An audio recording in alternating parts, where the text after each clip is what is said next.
Okay, మీ ఇద్దరు annual syllabus మొత్తం చదివారమ్మా? Book అంతా చదివారా? సో మనకి ఎగ్జామ్స్ దగ్గరికి వస్తున్నాయి కాబట్టి మిమ్మల్ని కొన్ని క్వశ్చన్స్ అడుగుతాను. ఇందులో ఆల్మోస్ట్ అడుగుతాను. So you have to answer అనమాట. మీకు ఎలా వచ్చినాయి నేను కూడా తెలుసుకోవాలి కదా, మీ పేరెంట్స్ కూడా తెలియాలి. ఓకేనా? Latest start. ఫస్ట్ లెసన్, గేయ భావం సొంత మాటల్లో చెప్పండి. గీత. ఓ భారతీయుడా, నీవు ఏ చోటికి వెళ్ళినా, ఎక్కడున్నా, ఏ పదవిలో ఉన్నా సరే నీ జన్మభూమి మాత గొప్పతనాన్ని చాటించు, భారత జాతి గౌరవాన్ని పెంచు. నీకు చేసిన ఎన్నో జన్మల పుణ్యం వల్ల, తపస్సు వల్ల ఈ బంగారు దేశంలో పుట్టావు. అది నీ అదృష్టం. మన దేశం మన వంటి మంచి ప్రజలు ఈ ప్రపంచంలో ఎక్కడా ఉండరు. సూర్యుని కాంతులు వ్యాపించినంత మేర విశాలమైన సముద్రంలో ఓడల జెండాలు కనపడేటంత వరకు దేశంతో సమానమైనది లేదు. మన దేశంతో సమానమైనది భారత మాత చల్లని తల్లి ఎత్తు తేట తెలుగులో వీరభూమిని గురించి పాటలుగా పాడుకోరు. వెరీ గుడ్, బాగా చెప్తావు. మౌనిక, మీ బడిలో జరుపుకునే జెండా పండుగ గురించి చెప్పండి. గట్టి చెప్పాలి, గట్టిగా. ఆగస్టు 15వ తేదీన, జనవరి 26వ తేదీన రిపబ్లిక్ డే రోజున మన బడిలో జెండా పండుగను జరుపుకుంటాం. ముఖ్య అతిథి జెండా ఎగరేస్తాం. పిల్లలకు, ఉద్యోగులకు అందరికీ మిఠాయిలు పంచుతారు. అందరూ సంతోషంగా ఇళ్ళకు వెళ్తారు. Very good. గీత, నువ్వు చెప్పమ్మా. నెక్స్ట్ లెసన్, సాయం కథను సొంత మాటల్లో చెప్పండి. ఒకరోజు రవి వాళ్ళ ఇంటి ముందు ఉన్న కరెంటు తీగల మీదకి ఒక పెద్ద పక్షుల గుంపు వచ్చింది. అవి ఎగురుతూ వాడుతూ ఆడుతున్నాయి. కాసేపటికి అన్నీ ఎగిరిపోయాయి. కాకపోతే ఒక పిచ్చుక మాత్రం అక్కడే ఉండిపోయింది. ఎందుకంటే దాని కాలు కరెంటు తీగల్లో ఇరుక్కుపోయింది. రవి బాధపడ్డాడు. అమ్మని అడిగితే అదే ఎగిరిపోతుంది అంది. నాన్నని అడిగితే కరెంటు ఆఫీసు వాళ్ళు చూడాలి, మన వల్ల కాదు, నువ్వు బడికి బయలుదేరు అన్నాడు నాన్న. రవి ఊరుకోలేకపోయాడు. కరెంటు ఆఫీసుకు వెళ్ళి విషయం చెప్పాడు. అధికారి సాయంత్రం మనుషులను పంపాడు. వచ్చిన వాళ్ళిద్దరూ రవిని బయటికి పిలిచి పిచ్చుకను జాగ్రత్తగా కిందకి దింపి రవి చేతికి ఇచ్చాడు. రవి చాలా సంతోషించాడు. పిచ్చుక కాసేపు ఎగరడానికి ప్రయత్నించింది. తర్వాత చక్కగా ఎగిరిపోయింది. చాలా బాగా చెప్తావమ్మా. ఈ క్వశ్చన్ కూడా చెప్పు. రవి ఎటువంటి పిల్లవాడు? రవి చాలా మంచి పిల్లవాడు. జంతువులు, పక్షులు అంటే ప్రేమ గలవాడు. ఎవరైనా ఆపదలో ఉంటే సహాయం చేయడానికి సిద్ధంగా ఉంటాడు. పిచ్చుక కష్టాన్ని తీర్చడానికి ఎవరు ముందుకి రాకపోతే తానే కరెంటు అధికారుల దగ్గరికి వెళ్ళి విషయం చెప్పాడు. పిచ్చుకను కాపాడాడు. పిచ్చుకలన్నీ హాయిగా ఎగురుతుంటని చూసి చాలా సంతోషించాడు. నీటి బుగ్గ దగ్గర నుండి పాయలు ఎలా వస్తున్నాయి? నీటి బుగ్గ దగ్గర నుండి పాయలుగా వస్తున్నాయి. కొన్ని పడుతున్నాయి, కొన్ని నాట్యం చేస్తున్నాయి, కొన్ని గుసగుసు వంటి పొంగిపోతున్నాయి, కొన్ని మెరుగులు తిరుగుతున్నాయి. ఇవన్నీ ఒకటిగా వాగుగా మరి ముందుకు పోతున్నాయి. Very good. నెక్స్ట్ క్వశ్చన్ కూడా నువ్వు చెప్పమ్మా. కొండపై నుండి చూస్తుంటే ఊరు ఎలా కనిపిస్తుంది? కొండపై నుండి చూస్తుంటే ఊరి వివిధ రంగులతో దేశపటంలా ఉంది. ఖాళీదారులు, వాగులు, రోడ్లు, అందుకలు, వెడల్పోయిన గీతాలను, పాటలను, కొండపిల్లల బొమ్మలాలను కనిపిస్తున్నాయి. చూసిన ప్రకృతి సౌందర్యమే కనిపిస్తుంది.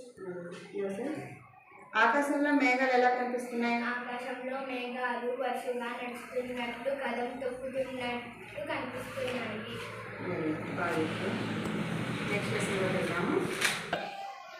గీత, నువ్వు చెప్పమ్మా. మీ తరగతి గదిలో చదువులో వెనకబడిన విద్యార్థికి నువ్వు ఏ విధంగా సహాయం చేస్తావు? నేను మా తరగతి గదిలో వెనకబడిన విద్యార్థి దగ్గరికి తీరిక సమయంలో ఆ విద్యార్థి దగ్గరికి వెళ్ళి అతనికి అర్థం కాని విషయాలు చెబుతాను, బాగా చదివిస్తాను, నోట్స్ రాయిస్తాను. నువ్వు చెప్పమ్మా. మౌలిక, నెక్స్ట్ క్వశ్చన్, భవిష్యత్తులో నువ్వు ఏమవ్వాలనుకుంటున్నావు? దానికి నువ్వు ఏం చేస్తావు? భవిష్యత్తులో నేను డాక్టర్ కావాలనుకుంటున్నాను. నేను కోసం ఇప్పటి నుంచి సేవాభావాన్ని అలవర్చుకుంటాను. అలవర్చుకుంటాను. డాక్టర్ అవి విద్య నేర్చుకుంటాను. పట్టుదలతో చదివి ఉన్న స్థానం పొందుతాను. Very good. డాక్టర్ కోర్స్ చాలా మంచిది. సేవాభావం ఇంకా మంచిది. ఫ్యూచర్లో డాక్టర్ అవ్వాలి మరి. నెక్స్ట్ క్వశ్చన్ చెప్పు. తోలుబొమ్మల తయారీలో రంగుల కోసం ఏమేమి ఉపయోగిస్తారు? తోలుబొమ్మల తయారీలో జంతువుల చర్మం ఉపయోగిస్తారు. వెలగ పువ్వు, బంక, మోదిగ పువ్వు, బంక, దీపం, మసి వంటి సహజమైన రంగులు రంగులు తోలుబొమ్మల తయారీలో ఎందుకంటే వాడతారు. ఎందుకంటే ఎటువంటి హాని కలగదు. Very good. బాగా చెప్పు. నువ్వు చెప్పమ్మా.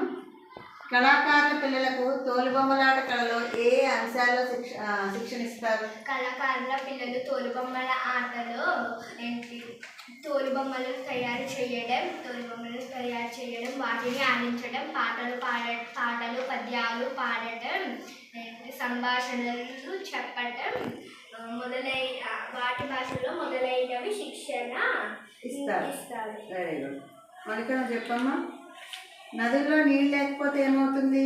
నదిలో నీళ్ళు లేకపోతే పంటలు తినడానికి తిండి లేదు. గట్టి చెప్పాలి. తినడానికి తిండి దొరకదు, తాగడానికి నీళ్ళు దొరకదు. ఇతరులకు అవసరాలకు కుండలో నీరు లేదు కదా. భూమి పగల కొట్టడానికి పగుళ్ళు ఏర్పడతాయి. చెప్పము. పెన్నా నీటిని కవి ఎలా వర్ణించారు? పెన్నా నీరు కమ్మదనం ఊరుతూ ఉంటుంది. దోసడి నీరు తాగినా చాలు జన్మధన్యం అవుతుంది. దోసడి నీరు తాగినా చాలు. ఈ నీరు చెవులకు పాపాలను తొలగిస్తుంది. చెవులకు ఇంపుగా ఉంటుంది. నీళ్ళ హోరు చెవులకు ఇంపుగా ఉంటుంది.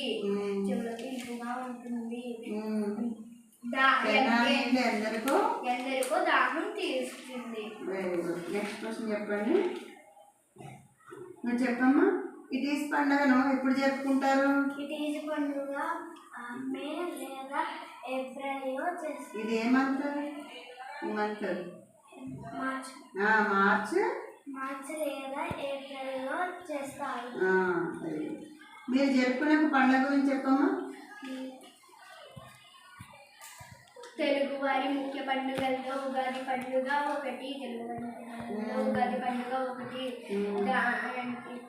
వసంత ఋతువుల్లో వచ్చే ఈ పండుగకు ఒక ప్రత్యేకత ఉంది.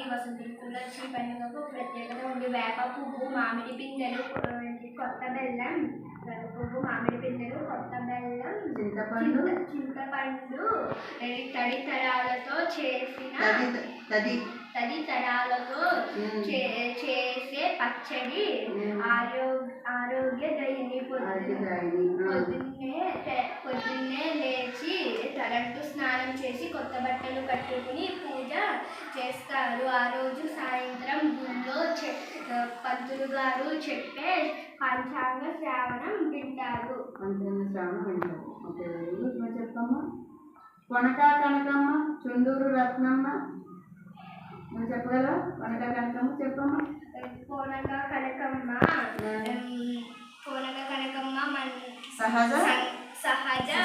సమాజ ఉద్ధరణ కోసం కృషి చేశారు. చిందూరు రత్నమ్మ స్త్రీలు తమ కాళ్ళ మీద తాము నిలబడాలని కోరుకున్నారు. జయంతి సూరమ్మ మద్యపాన నిషేధం కోసం పోరాడారు. ఈ క్వశ్చన్ చెప్పు. వెంగమాంబ ఎప్పుడు ఎక్కడ జన్మించింది? తల్లిదండ్రులు ఎవరు చెప్తా? వెంగమాంబ తొరిగొండ గ్రామంలో చిత్తూరు జిల్లా తొరిగొండ గ్రామంలో జన్మించింది. 250 సంవత్సరాల క్రితం జన్మించారు. ఆమె తల్లి మంగమాంబ, తండ్రి కానాల కృష్ణయాదుడు. తల్లి మంగమాంబ. వెంగమాంబలో నీకు నచ్చిన గుణాలు ఏంటి? వెంగమాంబ మూఢాచారాలను వ్యతిరేకించింది. తాను నమ్మిన మంచిని అనుసరించింది. ఎన్నో గ్రంథాలు, కావ్యాలు, కీర్తనలు రాసింది. సహజ పాండిత్య పాండిత్యం గల మహిళ ఆమె. ఈ విషయాలు నాకు నచ్చినవి. Very good.